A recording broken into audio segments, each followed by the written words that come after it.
फिर से हाजिर है एक नए चैप्टर के साथ। चैप्टर का नाम है डेटा हैंडलिंग। अब डेटा हैंडलिंग में जो हम पढ़ेंगे, सबसे पहले इंट्रोडक्शन करते हैं क्या टॉपिक है। ये टॉपिक का नाम है डेटा हैंडलिंग में सबसे पहले होता है डेटा। तो डेटा क्या होता है? Data the collection of information. कोई भी इंफॉर्मेशन का कलेक्शन हमको अगर किया है तो उसे क्या कहता है? डेटा कहता है। ठीक है, जैसे marks obtain by 5 student, 5 student ने मार्क्स जो ऑब्टेन किए से 17, 15, 25, 30, 39, तो ये क्या है? उनका एक डेटा है कि क्या डेटा है कि 5 स्टूडेंट के ये नंबर दिए गए हैं। ठीक है, सिमिलरली अगर temperature of 4 metro sites for a day अगर दिया गया है, 4 मेट्रो साइट्स का ये टेम्परेचर दिया गया है, तो ये भी एक डेटा है। ठीक, अब ये क्या है? Runs made by Sachin in a series of 4 matches are, तो ये भी डेटा है कि ये 35, 37, 0, 105 इन्होंने बनाए, तो ये भी क्या है? एक डेटा है। तो डेटा क्या होता है? कोई भी नंबर हो सकता है, कोई भी इंफॉर्मेशन हो सकती है, कोई भी कुछ भी हो सकता है, वो एक डेटा है। बट यहाँ पे हम ज़्यादातर फोकस करेंगे किस पे? नंबर्स पे। ठीक है, जो भी डेटा लेंगे वो नंबर्स में लेंगे। ठीक है, तो अब क्या है डेटा? जो क्या होता है डेटा? फिर से पढ़ लेते हैं। Data is a collection of information होता है, या कलेक्शन ऑफ इवेंट्स कह सकते हैं, या कोई भी इवेंट जो अकर होती है वो सब क्या होता है? डेटा होता है। ठीक है, अब चलते हैं नेक्स्ट आगे। देखें डेटा जो है, इन अदर वर्ड हम कहते हैं data is a collection of facts का एक कलेक्शन है। इट कुड बी नंबर, ये नंबर भी हो सकता है, वर्ड्स भी होता है, एनी ऑब्जर्वेशन हो सकता है, और इवन डिस्क्रिप्शंस हो सकता है, कुछ भी हो सकता है।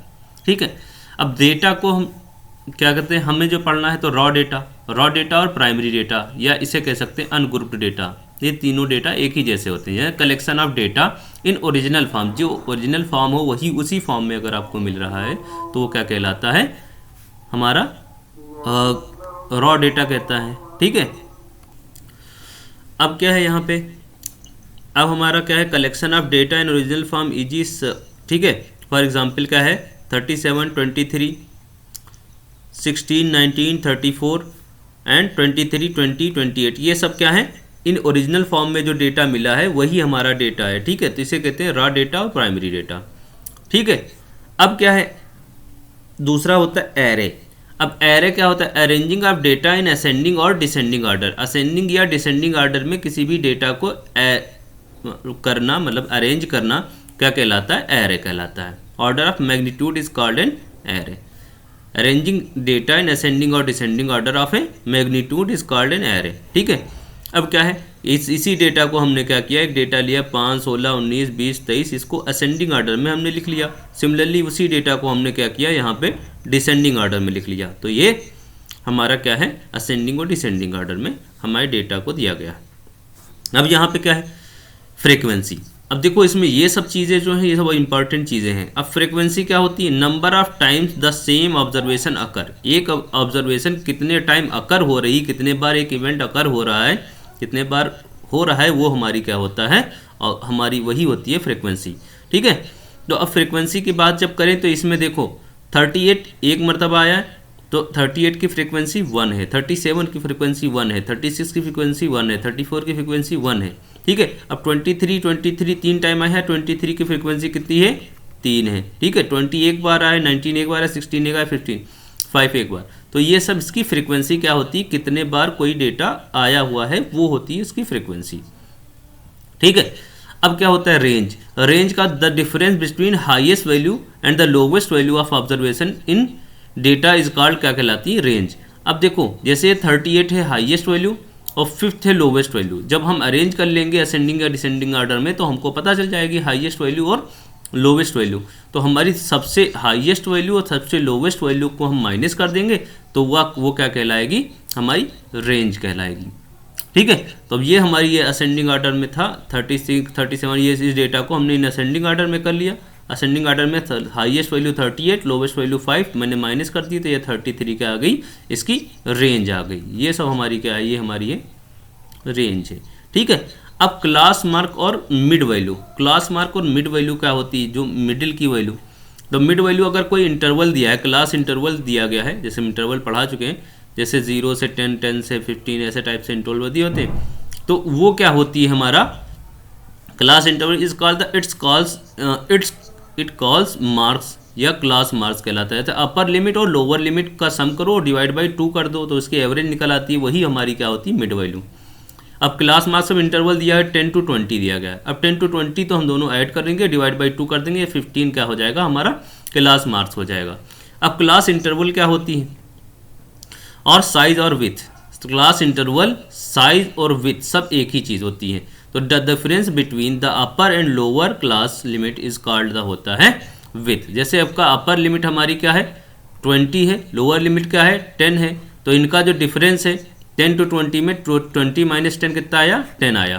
तो ये क्या हमारी यही साइज है, इसी को विथ बोलते हैं, इसी को क्लास इंटरवल बोलते हैं। और क्लास मार्क्स जो होता है upper limit plus lower limit divided by 2 क्या होती है हमारी क्लास मार्क्स होता है। तो अब इसमें वही चीज़ फिर से, डेटा क्या होता है, डेटा हमारा द कलेक्शन ऑफ फैक्ट्स होता है, और रॉ डेटा क्या होता है, ठीक है, जो ओरिजिनल फॉर्म में डेटा मिलता है उसको, उस डेटा को असेंडिंग या डिसेंडिंग ऑर्डर में रख लो तो एरे कहलाता है, ठीक। और कोई भी नंबर या कोई भी इवेंट कितने बार अकर होता है उस इवेंट की वो फ्रीक्वेंसी होती है। रेंज क्या होती है, रेंज हमारी हाईएस्ट वैल्यू और लोवेस्ट वैल्यू का जो डिफरेंस होता है वही रेंज होती है, ठीक है, ओके। इन असेंडिंग ऑर्डर हम अब हाईएस्ट लोवेस्ट वैल्यू की यहाँ पे एग्जांपल दिया गया था। क्लास मार्क्स क्या होता है, अपर कोई इंटरवल दिया गया है, upper limit plus lower limit divide by 2 कर दोगे क्लास मार्क्स आ जाएगा। विथ क्या होती है, विथ हमारी क्या होती है, जो इंटरवल हो उसकी अपर लिमिट और लोअर लिमिट का जो डिफरेंस होता है वो हमारी क्या होती है विथ होती है, ठीक है। अब चलते हैं नेक्स्ट। नाउ अब आपका जो है मीन, ठीक है। अब मीन, मीडियन, मॉड, ये 3 चीज़ें होती हैं। तो मीन को क्या बोलते हैं, एवरेज भी बोलते हैं, ठीक है। The sum of all observation, जितने ऑब्जर्वेशन, जैसे अगर तुम्हारा कोई डेटा दिया गया है 3, 4, 5, 6 ये दिया गया है, ठीक है, इनका सबका सम, ठीक है, अपॉन नंबर ऑफ ऑब्जर्वेशन, कितने नंबर ऑफ ऑब्जर्वेशन है 1, 2, 3, 4, तो इनका सम यानी कि 3 + 4 + 5 + 6 अपॉन इनका नंबर ऑफ ऑब्जर्वेशन 4, ठीक है। तो ये होता है आपका मीन होता है। तो sum of observation upon number of observation क्या होते हैं आपके, ये होता है मीन होता है, ठीक। तो the sum of all observation divided by the number of observation is called mean. अब ये तो ऐसे ना ऑब्जर्वेशंस दिए गए हों रेक्टेंगुलर फॉर्म में, एरे फॉर्म में, ठीक है, तो वहाँ से पता चल गया कि कितने ऑब्जर्वेशन है, ठीक है, और कितने नंबर ऑफ ऑब्जर्वेशन है, कौन कौन से ऑब्जर्वेशन है। अब कोई टेबुलेटेड फॉर्म में दिया गया हो, जैसे दिया गया 0 से 5 में हमने नंबर ऑफ ऑब्जर्वेशन जो x है, x हमारा क्या है, x हमारा 5 बार आया है, x का मतलब 3 हमारा 5 बार आया है, 4 हमारा 7 बार आया है, 8 हमारा 2 बार आया है। तो क्या है 3 है, 4 है, 8 है, ये सब क्या है, ये एक टेबुलेटेड फॉर्म में है कि 3 हमारा 5 बार आया, 4 हमारा 7 बार आया, 8 हमारा 2 बार आया, ठीक है।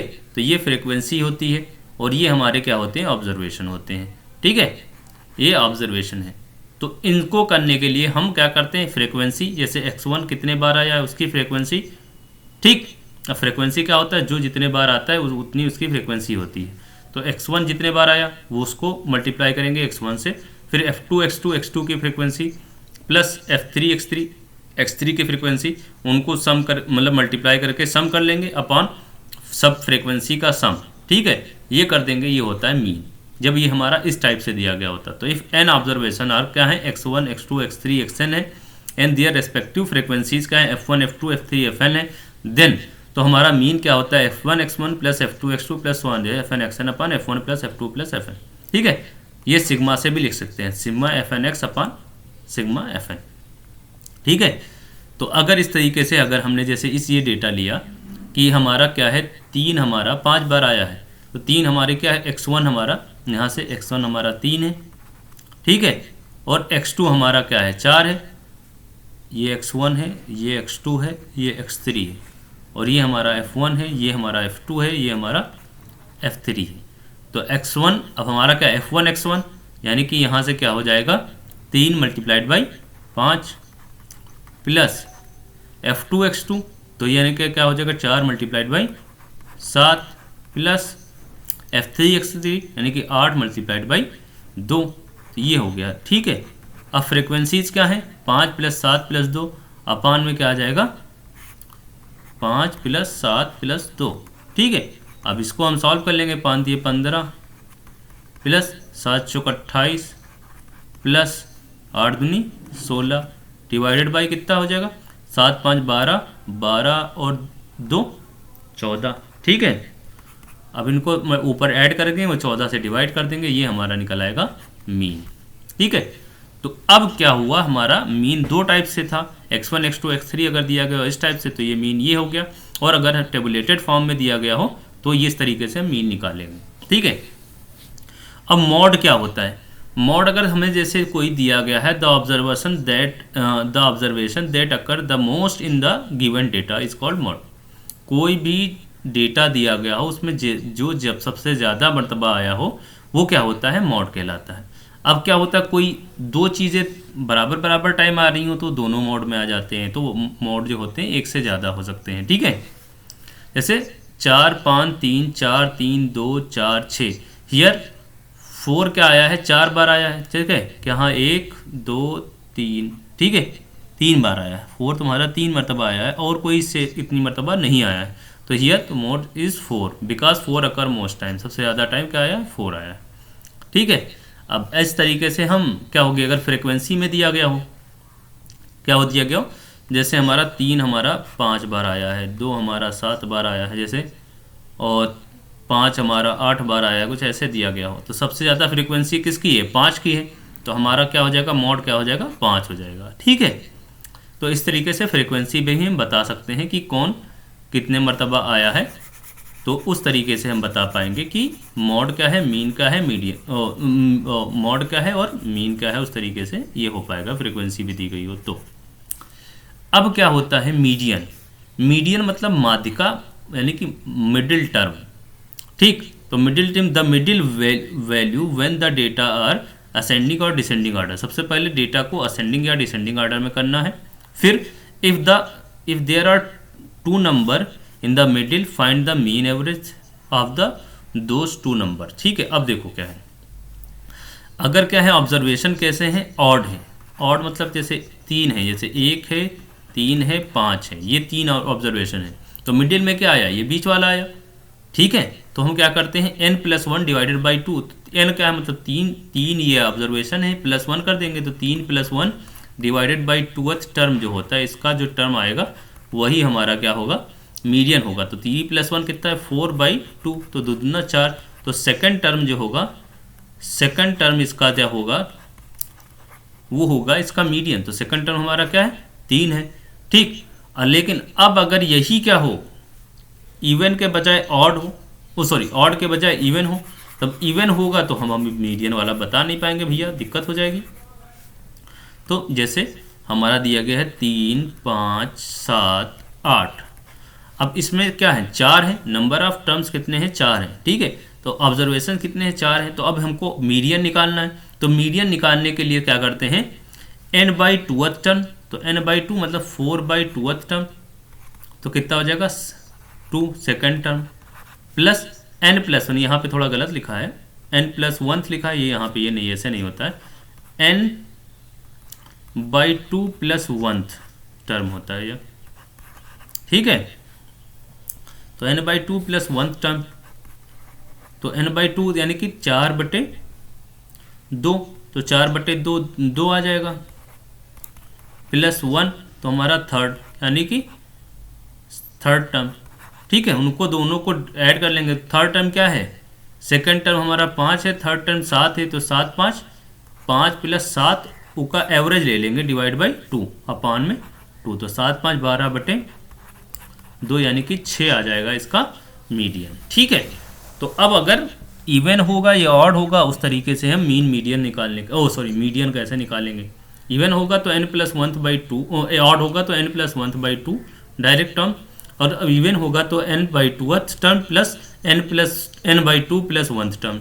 ठीक है, ये हमारा क्या होता है इवन के केस में। ठीक है, तो अब यहाँ पे हम क्या निकालना सीख लिए, मीन निकालना सीख लिया, मीन टेबुलेटेड डेटा हम निकालना सीख दिया, मॉड निकालना सीख लिया, मॉड टेबुलेटेड डेटा में निकालना सीख लिया, मीडियन निकालना सीख लिया, कब, जब इवन हो टर्म हो, इवन नंबर ऑफ ऑब्जर्वेशन हो, ऑड नंबर ऑफ ऑब्जर्वेशन हो। ठीक है, अब चलते हैं next. Now frequency distribution table ये बहुत इंपॉर्टेंट चीज़ है, ये आप लोग पढ़ें। फ्रीक्वेंसी डिस्ट्रीब्यूशन टेबल क्या होता है? A table containing smaller group with a fixed size with their respective frequencies is called frequency distribution table. फिर से, ऐसी टेबल जो smaller group with fixed size, एक फिक्स साइज के साथ, with their respective frequencies is called frequency distribution table. ठीक है, अब कैसे बनाएंगे? देखो, फ्रीक्वेंसी डिस्ट्रीब्यूशन टेबल कैसे बनाएंगे? For the given data block containing marks obtaining 20 student. ठीक है, 20 स्टूडेंट है इन ए टेस्ट आर, जो कि हमारा कैसे है, एक का मार्क्स मिले 12, 5, 26, 30, 28, इस तरीके से मार्क्स मिले। अब हमको इसके लिए क्या बनवाना है? किस एक इंटरवल दिया है 0 से 10, 10 से 20, इसमें क्या तुमको बनाना है? अब 10 से 20 ETC मतलब लिखा है, 20 से 30 लिखा है, इसका मतलब आगे। ठीक है, आगे लिखा है, तो इसमें हमको क्या बनाना है इसकी? अब 26, 30 है, 30 से ऊपर है, 30 से 40 भी होगा। ठीक है, जहाँ तक डेटा है तो 40 तक डेटा है, 40 से ऊपर डेटा शायद नहीं है इसमें। तो इसको हमको क्या बनाना है? टेबल बनाना है। तो अब टेबल ये कैसे बनती है वो चीज़ ध्यान से देखना। हमको देखना है किस इंटरवल के बीच में कितने डेटा हैं। तो 0 से 10 के बीच में कितने डेटा है, जल्दी से बताओ? एक डेटा है। ठीक है, अब फिर क्या है? 10 से 20 के बीच में कितने डेटा हैं? तो 1, फिर 2, 3, और कौन सा है? 3 के बाद में 4, 5, 6। ठीक है, 6 डेटा है तुम्हारा 10 से 20 के बीच में। कौन कौन से? 12, 19, फिर 12। अब 12 दो बार आ गया है। ठीक है, तो डेटा जो है उसका फ्रीक्वेंसी क्या है? ये तुम्हारी उनके बीच में कितने डेटा हैं? ठीक है, और फिर 16 है, फिर 12 है, फिर 13 है। ठीक, तो अब हमारा 12 कितनी है? 2 बार आया है। अब देखो आगे, तो इनको क्या करना है? जितने डेटा हैं तो उसको क्या करना है उस तरीके से, जैसे 0 से 10 के बीच में एक डेटा था तो एक बार इसको ऐसे, देखो यहाँ पे देखो, एक बार इसको ऐसे खींचना है। ठीक है, अब अगर 2 डेटा हैं, किसी के बीच में 2 डेटा है, तो 2 डेटा के लिए क्या करेंगे? 2 मार्क्स ऐसे लगाएंगे। 3 डेटा है तो 3 के लिए 1, 2, 3, इसको टेली मार्क्स टेबल करके होता है। ठीक है, 4 डेटा है तो ऐसे लगाते हैं 1, 2, 3, 4। अब अगर 5 डेटा है तो कैसे? 1, 2, 3, 4 और 5 से इसको क्रॉस कर देते हैं। ठीक है, तो 5 डेटा हो गए। सिमिलरली क्या है? अब 6 डेटा हो गए तो 5 के बाद में छठा क्या होगा? 5 ये हो गया, छठा ऐसे मारेंगे, फिर 7, 8, 9 तक चलेंगे, फिर 10 अगर करना है तो इसको क्रॉस मारेंगे। तो 5-5 का एक ग्रुप बनाएंगे। ठीक है, तो इससे कहते हैं टेली डिस्ट्रीब्यूशन टेबल। ठीक अब इसमें क्या होता है? यहाँ पे लोवेस्ट मार्क्स कितना था? 5, हाईएस्ट मार्क्स था 39, पिछली टेबल में देखेंगे आप। फिर क्या है? रेंज ऑफ डेटा कितना होता है? Highest value minus lowest value. जो highest value minus lowest value हमने बता चुका हूँ मैं, ये रेंज होता है। ठीक है, अब क्लास इंटरवल 0 से 10 में हमारा 1 था, तो 1, 10 से 20 में कितने थे? 5 थे।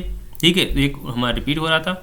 और 20 से 30 के बीच में हमारे कितने हैं? 4, 1 5 है, सॉरी 5 और 6 है। ये हमारा 5 का एक ग्रुप हो गया, एक ये ऐसे हो गया। ठीक, तो इस तरीके से हमारे क्या है, जो डेटा है वो हम बता पाएंगे कितने डेटा है। अगर तुमको ये होता है कि इसकी फ्रीक्वेंसी यहाँ पे दी गई होती है। ठीक है, यहाँ 6 फ्रीक्वेंसी है, तो 6 फ्रीक्वेंसी, अब देखो वो एक रिपीट हो गई थी, तो 4 ये था, 5 1 6 डेटा, तो 6 फ्रीक्वेंसी हो गई, लेकिन एक रिपीट हो रहा है तो उसको हम नहीं ले रहे हैं। ठीक, सिमिलरली यहाँ पे 6 डेटा है, सिमिलरली यहाँ पे कितना है? 6 डेटा है। तो इस तरीके से जिसके बीच में जितने डेटा हैं उतनी उसकी फ्रीक्वेंसी हो गई। ओके, तो यहाँ पे 7 डेटा है तो 7 फ्रीक्वेंसी हो गई, बट रिपीट हो गया है तो यहाँ पे 6 डेटा हो गए।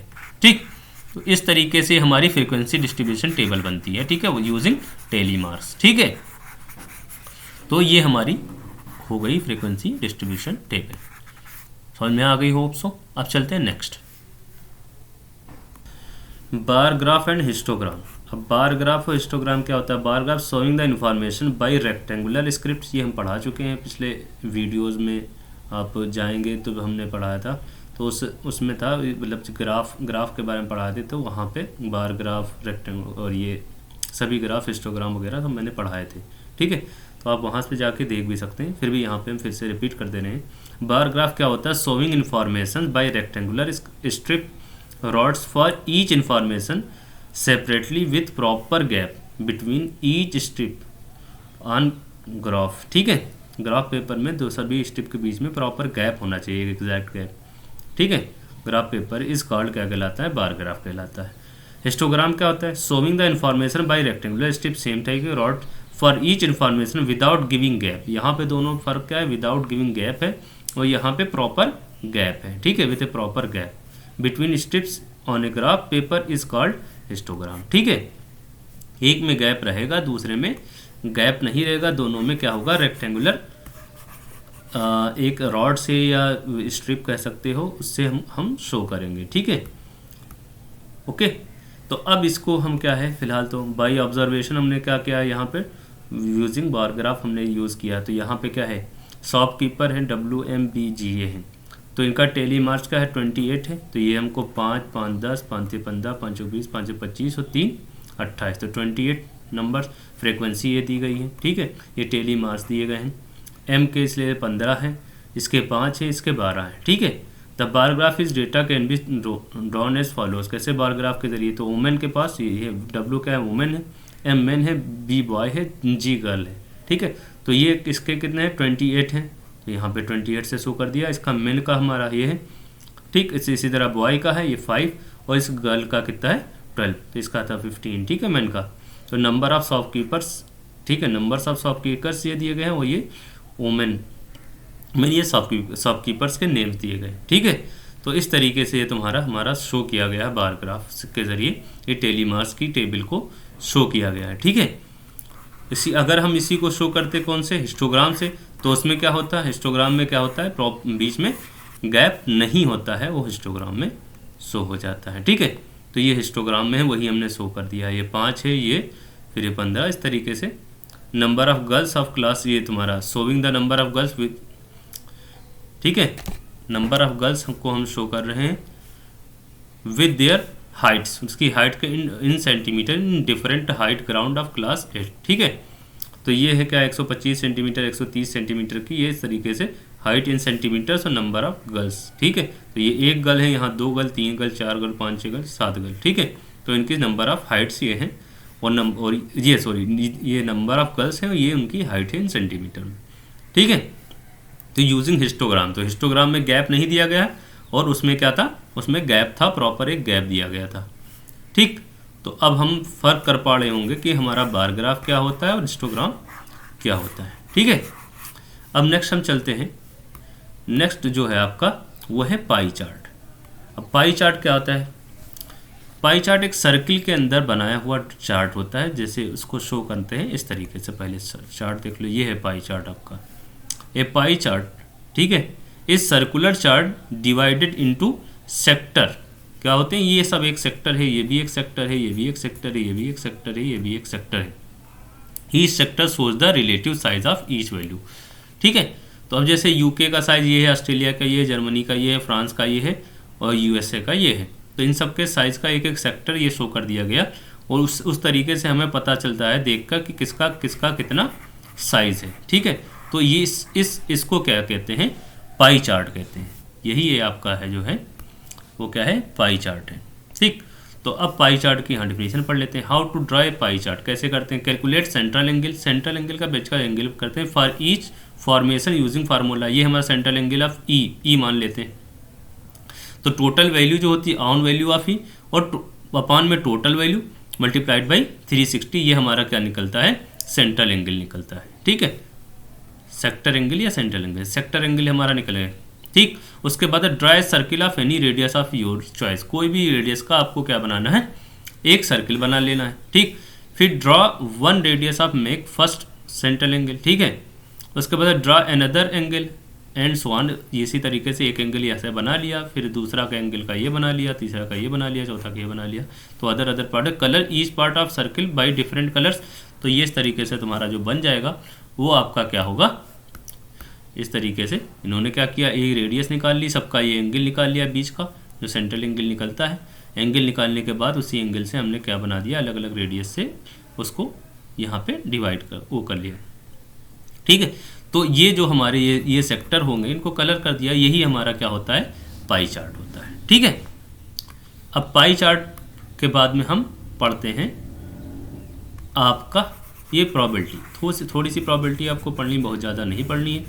वो क्या होता है, प्रोबेबिलिटी में 3 चीज़ों पे डिपेंड होता है। आउटकम्स क्या होते हैं, ठीक है, टोटल आउटकम कितने होते हैं, फेवरेबल आउटकम क्या होती है, और प्रोबेबिलिटी कैसे निकलती है। तो टोटल आउटकम क्या होता है, listing result of any activity, जितने नंबर ऑफ रिजल्ट आ सकते हैं कोई भी एक्सपेरिमेंट्स में, वो क्या होते हैं, टोटल आउटकम्स होते हैं। फॉर एग्जांपल, अगर हम टॉस को वो करते हैं, टॉस करते हैं, तो टोटल आउटकम्स का क्या होते हैं, हेड होते हैं या टेल होते हैं, तो टू आउटकम्स आ सकते हैं। ठीक है। सिमिलरली लूडो में क्या होता है, 1 to 6 हमारे 6 आउटकम्स आ सकते हैं। तो अब फेवरेबल आउटकम क्या होता है, हमको जो आउटकम्स चाहिए होता है, ठीक है, वो हमारे होता है फेवरेबल आउटकम। जैसे listing the result in favour of an event is called its favourable outcomes. जैसे odd prime number in ludo dice, तो ऑड प्राइम नंबर क्या है, 3 है, 5 है, तो टोटल फेवरेबल आउटकम टोटल कितने हैं, 2 हो गए। ठीक है, फेवरेबल आउटकम। जैसे कंपोजिट नंबर कितने होते हैं, 4 होता है, 6 होता है, ये कंपोजिट नंबर होते हैं।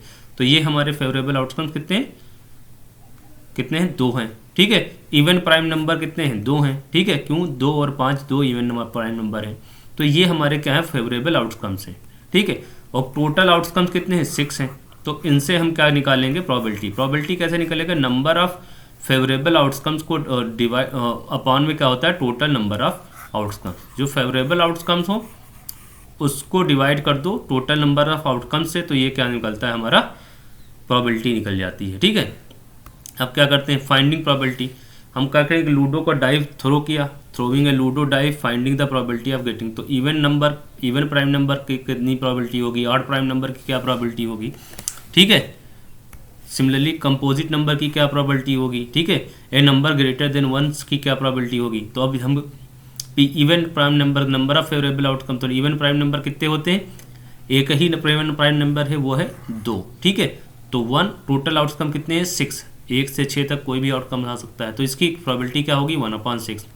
ठीक है। प्रोबेबिलिटी हमेशा लेस देन 1 ही होती है, मैक्सिमम 1 हो सकती है या उससे कम होती है। ठीक है। ऑड प्राइम नंबर कितने होते हैं, ठीक है, 3 और 5 हमारे 2 ऑड प्राइम नंबर है, तो 2/6 2 हैं, तो 2/6 1/3 इसकी प्रोबेबिलिटी होगी। कंपोजिट नंबर 2 हैं, कौन से, 4 और 6, तो 2/6 1/3 प्रोबेबिलिटी हो गई। नंबर ग्रेटर देन 1, तो नंबर ग्रेटर देन 1 कितने हैं, 5 नंबर होते हैं लूडो में। ठीक है, 5 2 3 4 5 6, तो 5/6 प्रोबेबिलिटी हो गई। तो ये हमारी प्रोबेबिलिटी निकल आई, क्योंकि क्या होते हैं, number of favourable outcome upon total number of outcomes. ठीक है। तो इस तरीके से हम प्रोबेबिलिटी निकाल सकते हैं। तो आपकी प्रोबेबिलिटी हो गई। ठीक है। और हमने जो बाकी चीज़ें पढ़ी, क्या पढ़ी, वेट अ सेकेंड, आउटकम्स क्या होते हैं, ठीक है, फेवरेबल आउटकम क्या होते हैं, प्रोबेबिलिटी क्या होती है। प्रोबेबिलिटी हमेशा याद रखना कि हमारी प्रोबेबिलिटी 1 से ज़्यादा कभी नहीं हो सकती है। ठीक है। तो अगर कोई ऑप्शन ऐसे होते हैं तो उसको डिस्कार्ड कर सकते हो। पाई चार्ट क्या होते हैं वो हमने पढ़ लिया। ठीक है। उसके बाद हिस्टोग्राम क्या होता है, ठीक है, बार ग्राफ क्या होता है, और फिर हमने फ्रीक्वेंसी डिस्ट्रीब्यूशन टेबल पढ़ लिया, फ्रीक्वेंसी, ठीक है, और फिर मीन मीडियन मॉड पढ़ लिया, किसका एक डेटा दिया हुआ हो तो मीन मीडियन मॉड कैसे निकालते हैं। ठीक है। डेटा क्या होता है, इन्फॉर्मेशन क्या होता है, रॉ डेटा क्या होता है, ये सब चीज़ें भी हमने पढ़ लिया। क्लास इंटरवल क्या होता है, साइज क्या होता है। ठीक। तो इस तरीके से हम यही वाइंड अप करते हैं। अब नेक्स्ट क्लास में हम नेक्स्ट चैप्टर के साथ या इसके इंपॉर्टेंट सेक्शन, इंपॉर्टेंट क्वेश्चन के साथ में मिलेंगे। Okay, bye, take care.